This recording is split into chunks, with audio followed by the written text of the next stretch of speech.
আগের দিন yes no কোয়েশ্চেনের voice চেঞ্জগুলো করিয়েছিলাম, বলেছিলাম নেক্সট ক্লাসে আমরা WH কোয়েশ্চেনের ভয়েস চেঞ্জ শিখে নেবো। আজকে WH কোয়েশ্চেনের ভয়েস চেঞ্জ নিয়ে এসে গেছি। দেখো কিভাবে করবে দেখে নাও। আগের ভিডিওটা অবশ্যই দেখো, তাহলে এটা বুঝতে সুবিধা হবে। হু ডিড দিস ওয়ার্ক, ঠিক আছে, হু ডিড দিস ওয়ার্ক।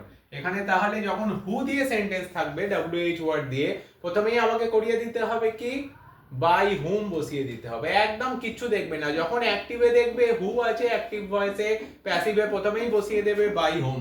তারপর দেখো সেন্টেন্সটা কোন টেন্সে আছে, ডিড আছে। ডিড মানে simple past tense, simple past টেন্সের জন্য কোন বি ভার্ব বসবে, ওয়াজ বসবে। ওয়াজ কেন বসবে, কারণ অবজেক্ট আছে দিস ওয়ার্ক, সিঙ্গুলার নাম্বার, তাহলে সিঙ্গুলার নাম্বার বলে ওয়াজ বসলো।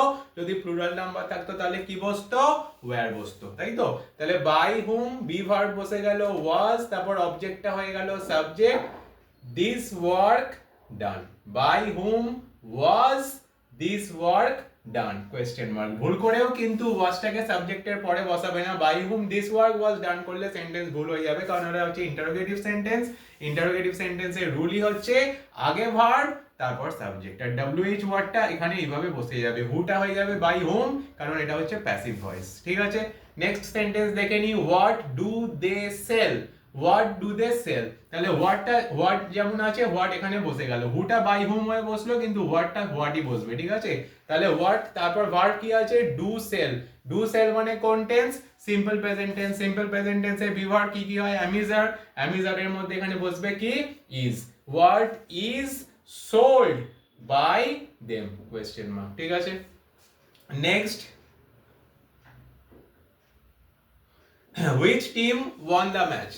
দেখো which team won the match, এখানে which টিমটা কি বসে যাবে, ঠিক হু হলে যেমন বাই হুম হলো, whichটা হয়ে যাবে বাই which team। এটা এরকম বসে গেল বাই which team। তারপর won the match, won মানে হচ্ছে কি, কোন টেন্সে আছে, সিম্পল পাস্ট টেন্সে আছে, তাহলে সিম্পল পাস্ট টেন্সের জন্য আমি বি ভার্ব বসিয়ে দিলাম। By which team was the match won question mark, okay। next, how have they learned tennis। How have they, how থাকলে তাহলে আমি এখানে ডাইরেক্ট হাউটা এখানে বসিয়ে দিলাম প্যাসিভে। তারপর হ্যাভ লার্নড মানে কোন টেন্স আছে, প্রেজেন্ট পারফেক্ট টেন্স, তাহলে এখানে কিন্তু আর হ্যাভ বসবে না, এখানে হ্যাজ বসবে। কারণ দেখো এখানে অবজেক্টটা কিন্তু আছে টেনিস। অনেকে এটা কনফিউজ হয়ে যায় যে এখানে হ্যাভ আছে, তাহলে আমি কেন এখানে আনসারে হ্যাজ করছি, হ্যাভ কেন করছি না। তার কারণ হচ্ছে এখানে অবজেক্টটা হচ্ছে টেনিস, এখানে সাবজেক্টটা ছিল দে, ওই জন্য এখানে হ্যাভ হয়েছিল প্লুরালের সাথে হ্যাভ। কিন্তু এখানে কিন্তু আমি যখন অবজেক্টটাকে সাবজেক্ট করে দেব, অর্থাৎ টেনিসটাকে আমি এখানে সাবজেক্টের জায়গায় নিয়ে চলে এলাম, তখন টেনিস যেহেতু সিঙ্গুলার নাম্বার, তার সাথে কিন্তু আমি হ্যাজ বসাবো, হ্যাভ বসাবো না। তাহলে এই কারণে এখানে হলো has. How has tennis been, BEEN, been এর আগে শিখিয়েছি পারফেক্ট টেন্সে প্যাসিভে বিন বসবে, has been or have been. তাহলে how has tennis been learned, past participle form of learn, learned by them question mark.